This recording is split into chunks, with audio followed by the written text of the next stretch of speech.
let's start this session. On behalf of the University of Technology Sydney and Eawag-Sandec, I'd like to welcome you to our Spotlight Series number 2 session on Citywide Inclusive Sanitation.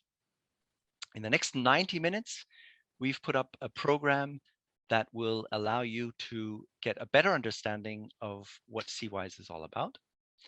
And I will take you shortly through the program. We first give an introduction and provide you with an explanation about Cwise, what it is all about, what does it mean, what are the changes to business as usual. We will then introduce 2 case studies from Africa and Asia, one from a World Bank supported Lusaka project on citywide inclusive sanitation, and one supported by SNV in Kushtia, Bangladesh. In each of these 2 cases, we will be presenting a short teaser so that you can make your choice. We then break out into 2 breakout rooms at 11:30, and you have the choice between Africa and Asia. We've allocated enough time, about 45 minutes, for these breakout rooms, so to allow in-depth discussion around the issues in these 2 case studies. At 12:15, we come together in the plenary, and we will then hear the main key takeaways from the 2 breakout rooms. And we finalize the session with a Mentimeter with 3 questions, which we'd like you to answer online. With that, I'd like to hand over to Abhishek and give us an introduction to Cwise. Thank you very much, Christoph. So I'm going to share my screen. Hope you can see it. Good. So welcome once again. I'm sure all of us in the sector have heard about the term Citywide Inclusive Sanitation, or Cwise. It's been very popular in the last couple of years. But in the next 10 minutes, I just want to quickly take you through, bring you up to speed on what's the latest thinking around Cwise, and if there's someone who's still a little unfamiliar with this term, try to broaden out the scope and cover what the principles and some of the definitions are. So this, what you see in front of you is very common sight across Sub-Saharan Africa, across South Asia, and many other parts of the world. And I'm not going to preach to the choir and say why urban sanitation is important. We are having a conference on urban sanitation and fecal sludge management. So I'm definitely not going to preach to the choir. But it's just important to think about the fact that urban sanitation is really complex. And in the last 40 years, we've tried to achieve a lot of things, but still the sanitation situation across the world is fairly poor. But that's not to say that we've not made progress, because we have some clear progress in thinking in terms of what is right and what is wrong around urban sanitation. And here are 4 evolved thinking about urban sanitation that has come up. For example, equity in service. This is something that has been again and again spoken about, how people shouldn't be marginalized, how sanitation must be affordable, and the human rights approach, and so on. But also about how solutions should be contextualized to the local situation and the local needs. And this is achievable only if we have inclusive planning with various stakeholders who will be brought to the same table. And if we do some of these things right, then we get both environmental and social justice. So Cwise is basically this, brings various evolved thinking under the same umbrella. And the reason why it's really exciting for me is because for the first time, our sector is kind of coming together and putting a unified foot forward and have a large agreement on what has to be done in terms of achieving urban sanitation SDGs. You can see that it's not just development partners, but also research, academia, NGOs, and even governments in many cases have been embracing the Cwise approach. It's still exciting for all of you because this concept is not set in stone and it is constantly evolving, and there's scope for everyone to contribute and shape the way it's taken forward. So how did this concept even come about? It all started in a small conference table in Atlanta. in 2016, after which they released a call for action in Stockholm, and then $1 billion was committed by the Gates Foundation and the World Bank. And then once we started understanding that this concept is getting a lot of backing, we started to clarify what CWIS means in terms of the principles. And then there was this big academic output last year in terms of various thinking around CWIS. And in 2021, and I'm really excited about the fact that there's so many CWIS pilots happening across the world, and many of which you already know of, and we'll kind of dive into two of which from the Asian case and the African case, which you can learn about in further detail. So I think I've spoken a lot about CWIS. So what is it, right? In terms of one single sentence, it's basically an approach where all members have equitable, adequate, affordable, improved. These are all just terms from the human rights approach and the SDGs.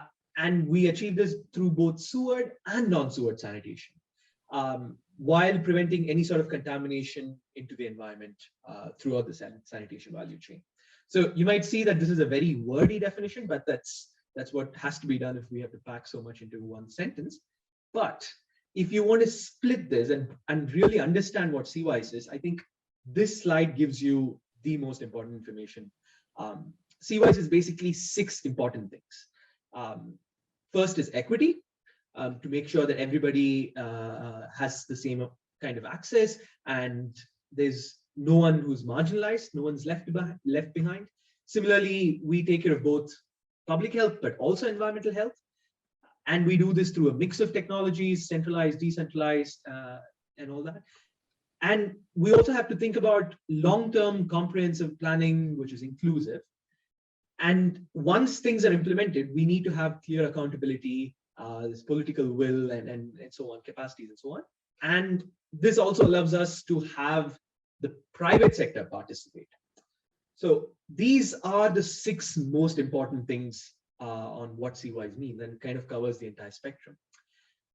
We, of course, don't have time to go into details into all of these principles, but let's just take a quick look at equity, technology, mix of technologies, and about planning.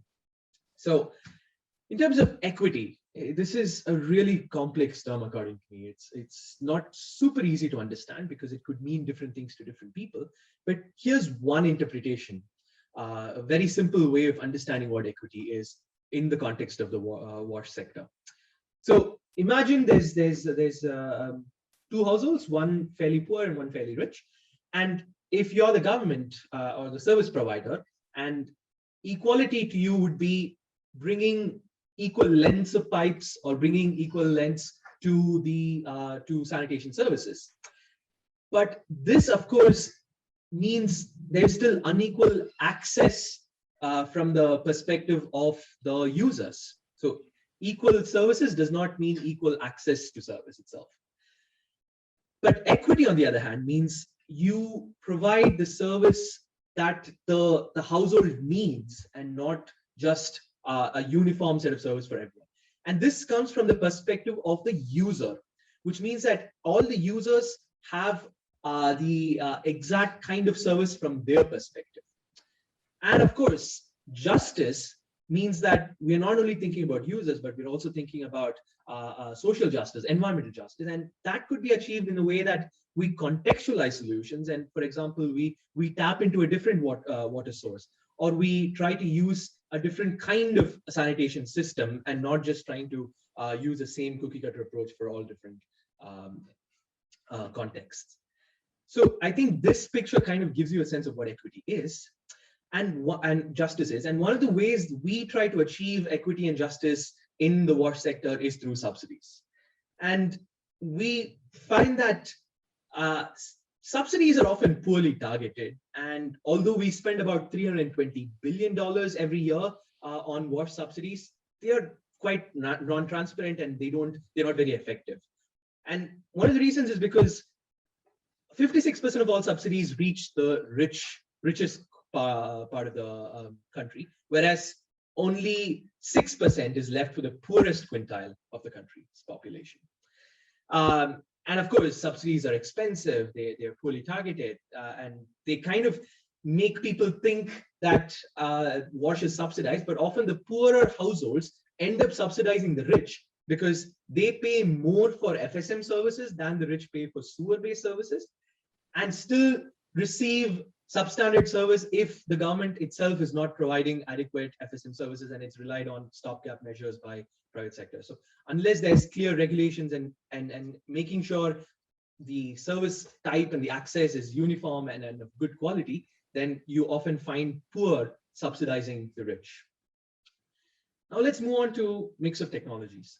What we mean by this is we shouldn't follow a cookie cutter approach. Rather, we should look at context-specific solutions, not just city to city, but even within the same city. What we mean by that if you take a look at this picture, the central business districts of any city are often a little bit better planned and have good amount of population density and often have some kind of existing sewerage system. So in these kinds of places, sewers do make sense. Whereas there are the green pockets that you see show it could be a gated community, it could be a mall, it could be a slightly a smaller peri-urban community, which is in the distance from the city center. So these kinds of places could be served with decentralized systems. And finally, different other parts. Sorry. Yeah. And different other parts of the city, for example, the slums, the peri-urban regions, etc., could be served with fecal sludge management. And this is, of course, just an example. You can also have container-based solutions and so on. This is merely an example. And now, in terms of planning, you've kind of found that citywide inclusive sanitation means multiple complex things, and for which you need comprehensive planning. So here's the 4 S pillars of comprehensive planning, which is doing detailed situation analysis, stakeholder inclusive planning, synergy with not just the sanitation sector, but also you're thinking about water sector, solid waste sector, and so on. And finally, thinking long-term and taking incremental steps. So here's the latest thinking that we've been working on trying to think about comprehensive planning in terms of citywide inclusive sanitation. And you can see that there's these the different parts of the Manila principles are kind of seen as operational targets, and the other evolved thinking is the functional linkages. But this is quite abstract. You need, in order for you to plan well, you need tools which are comprehensive. And it's nice to see that the sector has been pushing a lot of tools over the last few years. For example, the Cwise SAP just came out, the FSM toolbox, SFDs, costing planning tool by the World Bank, and so on. So I hope that kind of gave you a sense of what Cwise is and what's some of the latest thinking in this direction is. So we have maybe a couple of minutes for questions. So if you have questions, maybe now's the time to shoot.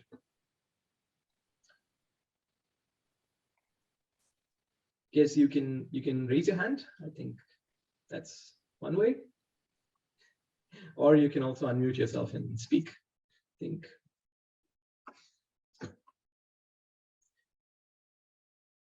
Any clarifying questions at this stage?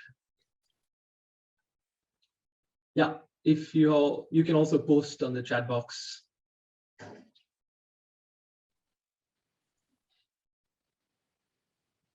Okay. Everything seems to be clear. So why don't we move on? Juliet, to you. Oh, sorry, there's one. Does this also address how the service is provided, i.e. inclusion in government departments? So one of the key things about making sure Cwise is embraced is having buy-in from the government stakeholders, but also having very clear regulations and monitoring systems. That's kind of what Principle 5 talks about. And you do this by having a clear ring-fenced budget.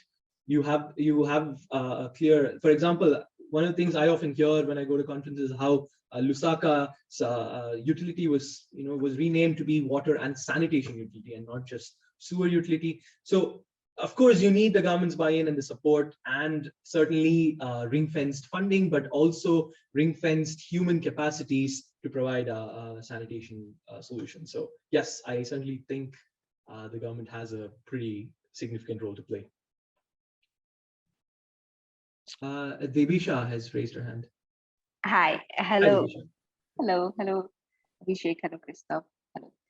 So the thing is, I just wanted to ask that when you said that the poor subsidizing the rich, and you are implying that for the FS availing the desalting services or any of the FS services, the poor spend more than what the rich would spend for sewer lines. So I just wanted to understand which are the components you are looking at, because many times we also hear the opposite, that FSM is much more cost effective in many of the situations. So just wanted to understand what are the components you are considering.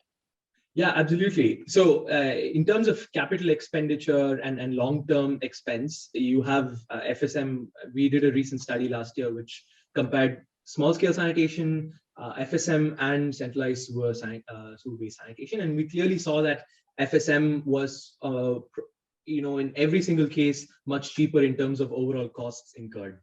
But the real question comes in: who is bearing what costs? So in India, for example, in many of the studies that we've seen, the FSM cost is often borne by the user, whereas the sewer costs in many places are borne by the city, and the city often subsidizes the sewer cost.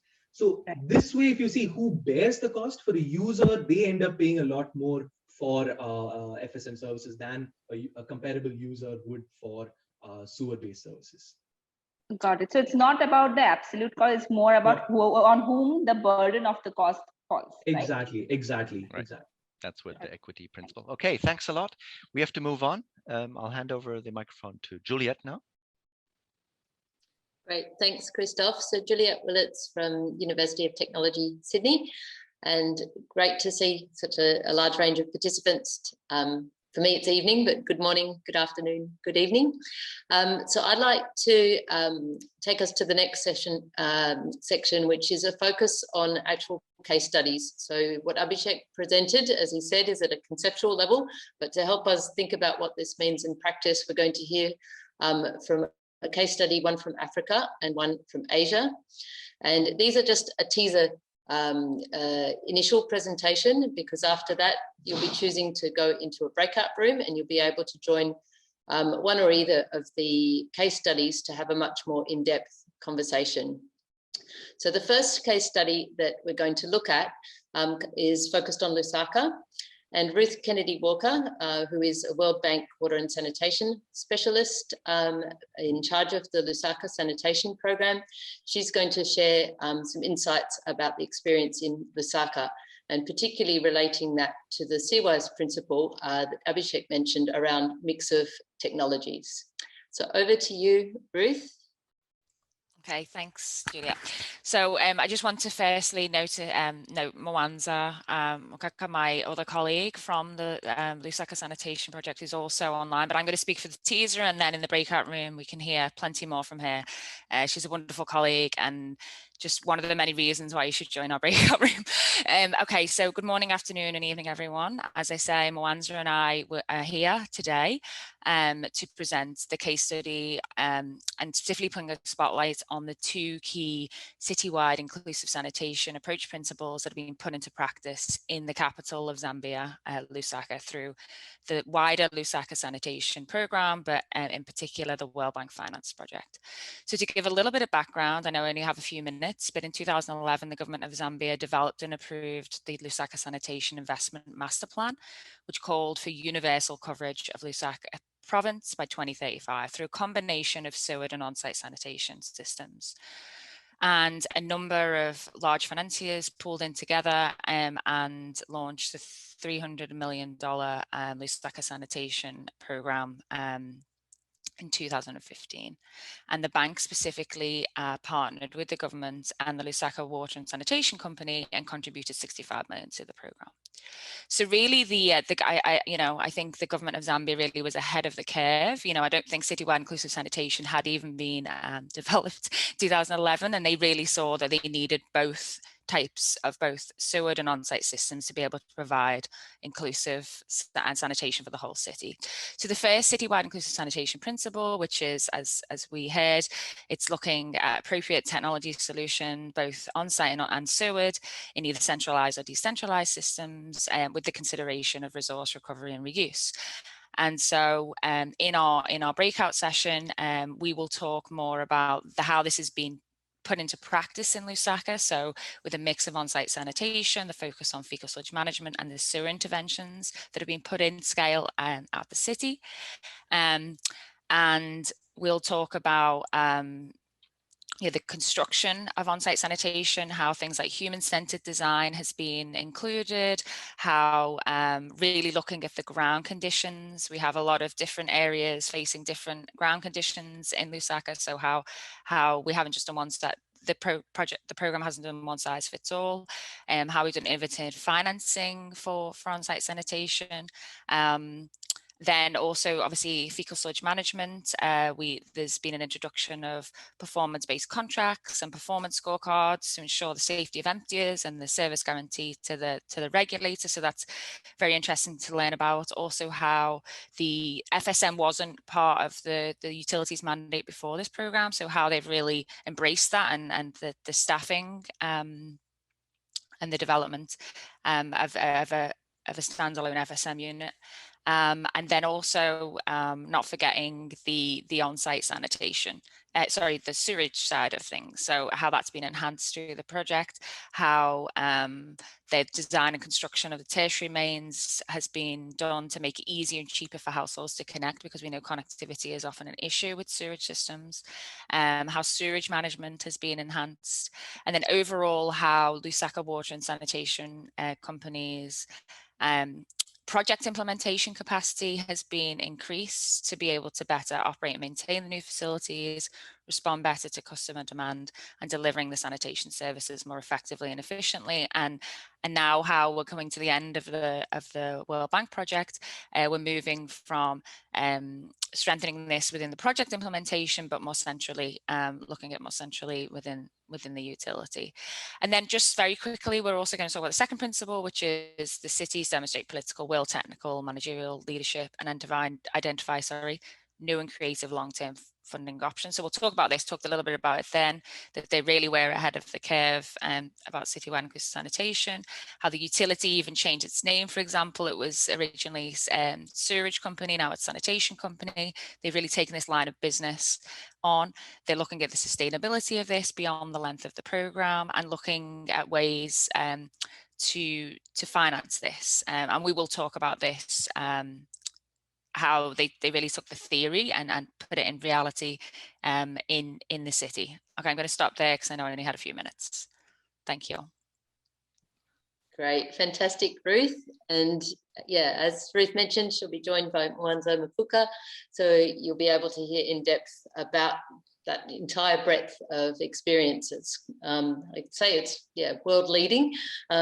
If we think about implementation of a mix of technologies and attending to all those different angles, including the financing, the different on the ground conditions. So from here, we'll now move to hear from our second case study. So we're going to hear from Shahidul Islam, who is a governance advisor for WASH at SNB Development Organisation, and he's going to be sharing with you some highlights from the case study in Kushtia in Bangladesh. And when they go into the breakout room, he'll also be joined by engineer Wahidur Rahman, who's from the city, from Kushtia. So I'll hand over now to Shahidul. And okay. Good afternoon. Can you see my screen? Yep, all good, Shahidul. Okay. You can press, if you press present, that will be even better. Okay. Yeah, so, perfect. Thank you. Okay, I and Mr. Wahidur will share the enforcement mechanism that Kushtia municipality in Bangladesh introduced in order to achieve the safely managed sanitation in their town. So I will share this brief here, and later in breakout session, Wahidur will discuss in details. So in Bangladesh, perhaps you're aware of that there are sufficient number of acts, policies, regulations, and strategies around this sanitation. And these studies and acts, though it is mentioned by particular objectives, but it has a sanitation component, and it considers the environment, health, and also the equity. For example, the proper studies recently approved, the revised one. So all these are very good instrument at the national level from the policy and regulatory perspective. However, but local government ministry, so local government division, particularly responsible for sanitation across the country. So considering all these elements included in this policy and legal frameworks, developed this framework, we call it institutional regulatory framework for fecal sludge management, and also developed a national action plan to implement. So particularly this is a very effective and comprehensive guideline for the municipalities so that they can implement this fecal sludge management, and particularly this septic managed sanitation, so accelerate it. Okay, so here in this IRF particularly, it describes the roles and responsibility of the stakeholders, so they clearly defined, because earlier it was not so defined, but defined, and also it describes the ways and means of implementing the FSM and CWIS, supplementary sanitation.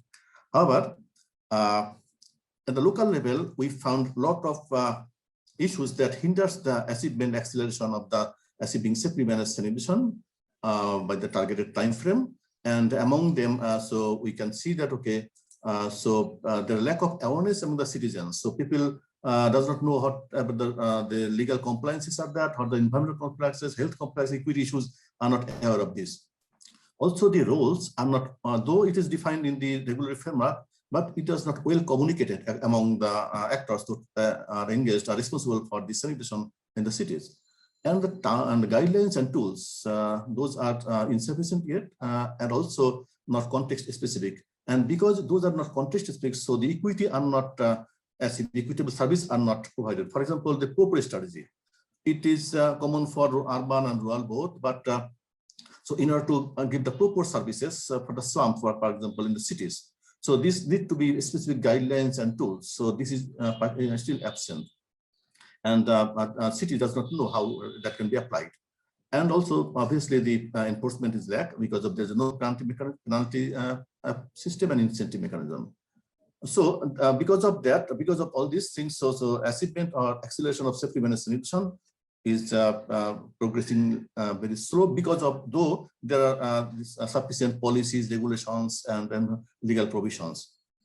So in order to Kushtia municipality just last year, they have come up in order to address all these issues that hinders and also to implement the IRF and all these legal things. They come up with the sanitation bylaws and also occupational health and safety guidelines.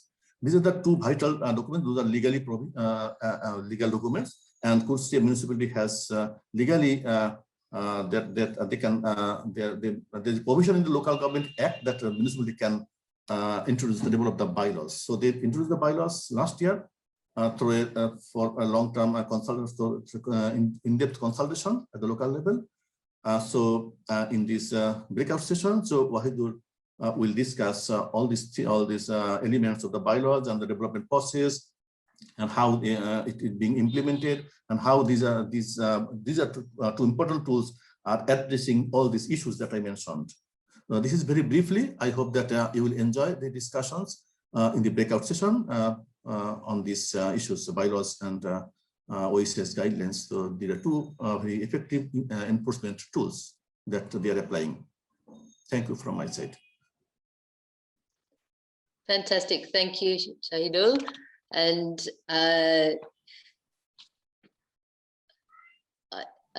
I guess you can now see that you're presented with a very difficult choice to know which of these breakout rooms you might want to go to. Both show quite different case studies.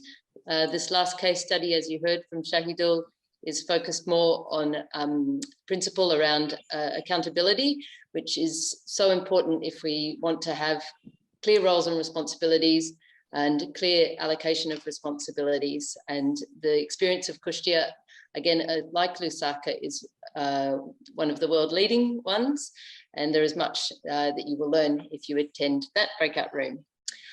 So from here, you will be able to select when we open the rooms, which you will go to. The first room will be a focus on Lusaka, the second on Kustia, and we will be going into those breakout rooms for about 35 to 45 minutes. So you'll have time to ask questions and also to hear from our presenters explain in a little bit more depth their particular case study. And so I think if we can now launch the breakout rooms, and please just select the one that you would like to attend, and we'll see you back here in about 40 minutes. Yeah, those breakout rooms are shut, Perfect. and everyone seems to be back. Okay, very good. So, Juliet, you want to start with Kustia feedback? So sure. So perhaps I might mention a couple of points, and then Debisha was a participant in our session and also offered to cover some key highlights. So from my perspective, so as we said in the previous plenary session, the focus was around regulations and accountability in terms of the CWIS principles. And in the breakout room, we heard a lot more about how the municipality has been able to take on a role, not just in having the guidelines, but actually enforcing them and having realistic ways to do that. And that means, you know, not being able to monitor everything themselves, but making sure that, for instance, an engineer who's involved in the house construction, that they're the one that's responsible for ensuring, say, a septic tank is designed properly. So passing down layers of accountability so that you don't get a bottleneck at the layer of municipality. Another key point I wanted to raise that relates to the principles was that we talked about a sanitation tax, which is part of a property tax in Kustia. I think it's a critical part of CWIS. We need to have viable financial systems and models, not just business models, but also how we can ensure a public service that is equitable. And in Kustia, the sanitation tax has been able to be ring-fenced to just be used for sanitation. It's being used to subsidise to reach the poor, and it's also being used to expand treatment facilities as demand increases. So those were some of the links back to the CWIS principles. But Debisha, do you want to add a few highlights from your perspective as a participant in that breakout room? Yes, so thank you, Juliet, and definitely like in addition to what you said, what really struck me was that they connected like, you know, some things which are like, you know, maybe under a little bit different departments, like they connected housing and like, you know, the sanitation infrastructure. Like when they're converting, they said that, okay, we only allow septic tanks in the country, but then actually the reality is most of the like poorer households which are in the which we call the kacha households, which are not concretized. The non-concretized households many a times have pits. Now they will be converting those pits to septic tanks only when they are actually reconstructing them and building concrete houses. And they're connecting these two, that when people are applying for housing permissions, they are also ensuring that the correct sizes of containments and correct type of containments are implemented. So that was one interesting point for me.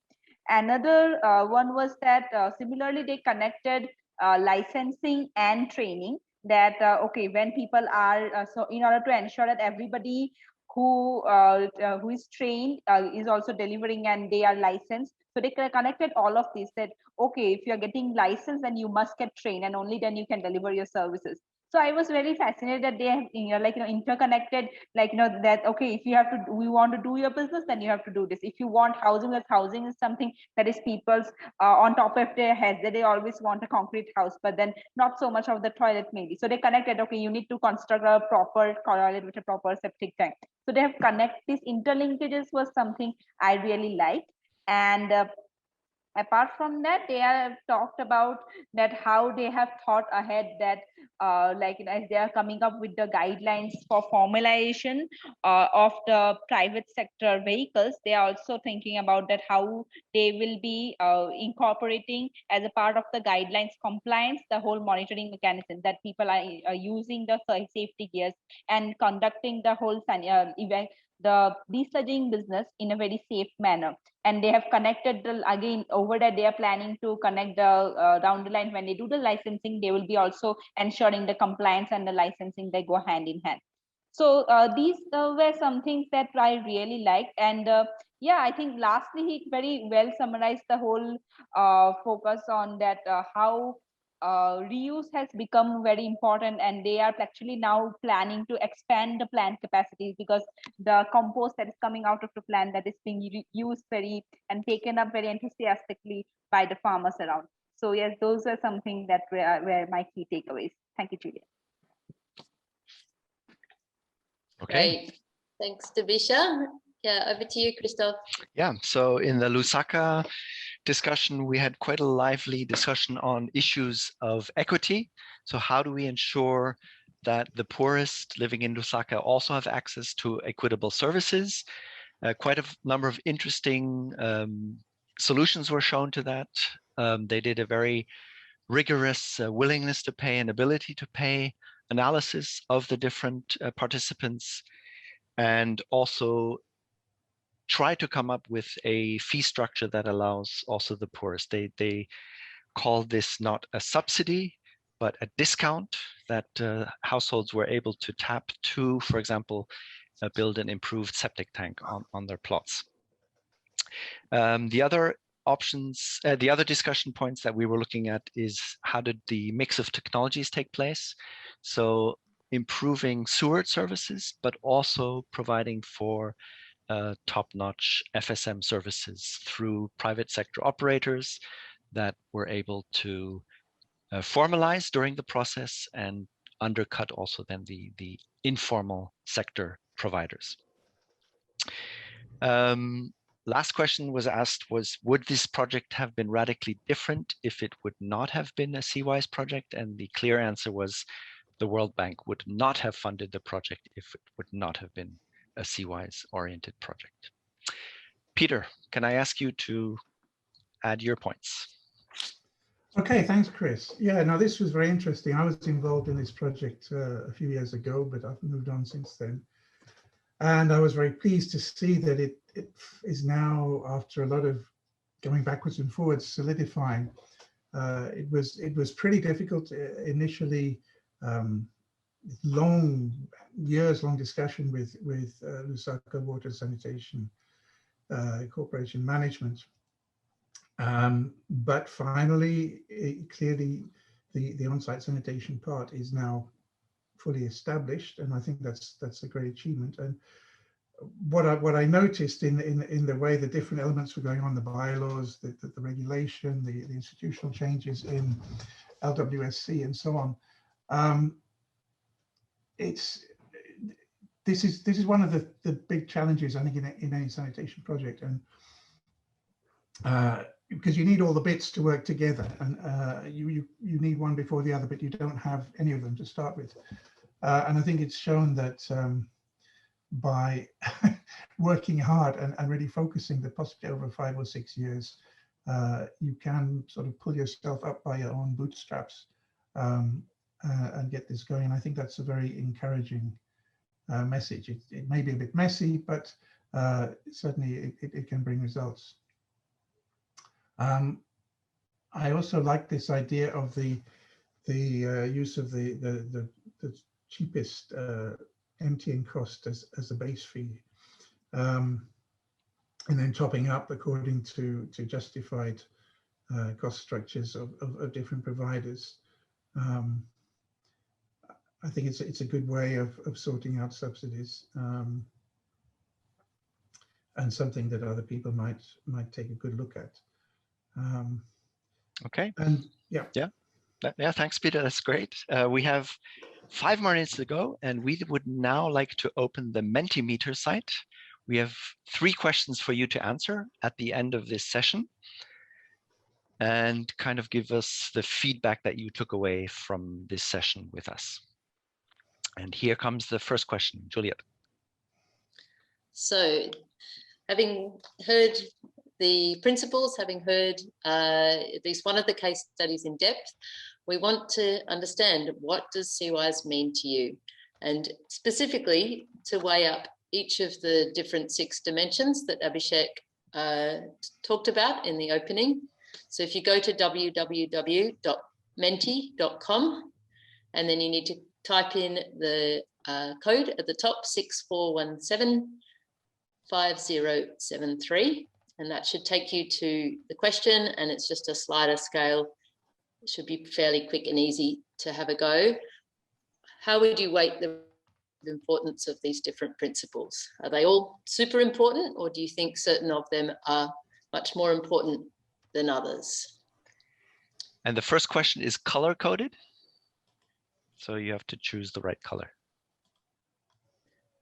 Okay, so at the moment, equity is winning out as the most important principle. Comprehensive planning coming not far behind, and including stakeholders in that planning.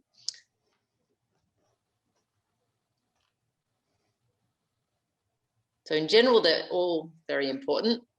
So not many low votes. I think only mix of business or service models has maybe a handful of very low votes. And equity still in the lead.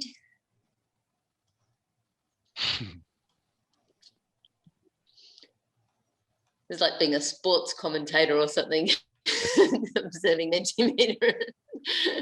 So we've got 24 participants, so we'll just wait a little bit longer until we've got at least half 30, of this group. 30, I would say 30, yeah. Mm-hmm. Yeah, mine says 27, maybe it's going up slower. Now it's 30? Nope. Yep, okay, we've hit 30.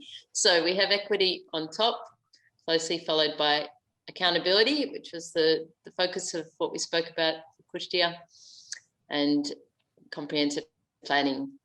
Okay, over to you, Christoph, and maybe we'll move on to the next question. Okay, next question.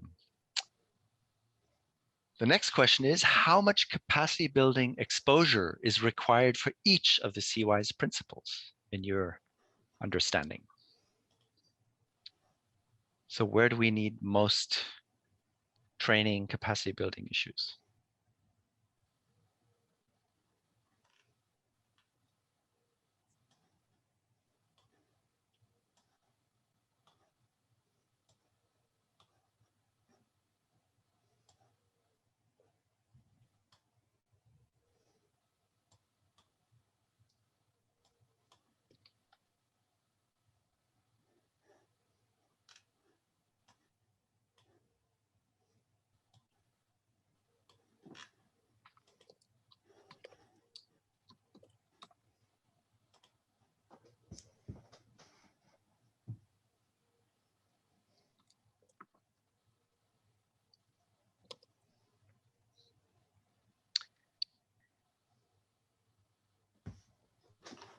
Okay, so we have 32 responses. We can see comprehensive planning, stakeholder inclusion, seen as where most capacity building is needed, followed by pretty much the same marking for equity, environmental health, accountability, mix of business models. Great. And the last question, Juliet. So we would like to hope that you've learned something from this session and that you've got some ideas about what you might do with that learning. And we'd love to hear from you. Do you plan to use this approach in your work? And it's great to see that we have mostly yeses. And one of the things I wanted to say as we finish up, Christoph and all, is that we really encourage you to explore some of the things that have been written about Citywide Inclusive Sanitation. There's an emerging both academic literature, including an issue of Frontiers of Environmental Science, on where you can, if you Google Citywide Inclusive Sanitation, you'll find a couple of papers which were written on it. And there's also an emerging literature, I guess, on experiences like Lusaka and Christia that are useful to seek out. And the last question, what was your key learning from this session?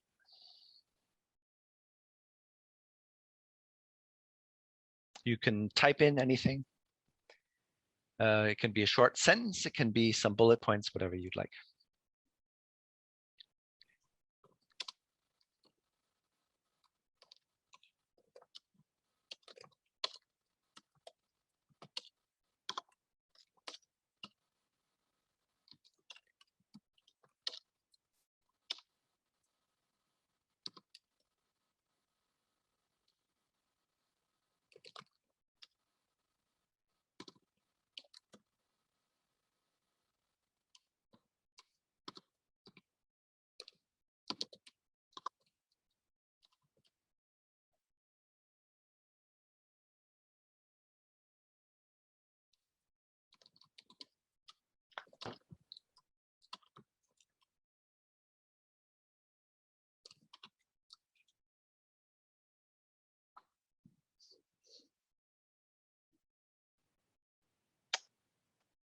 Okay, we're not going to read all of these. I think you can read them yourself.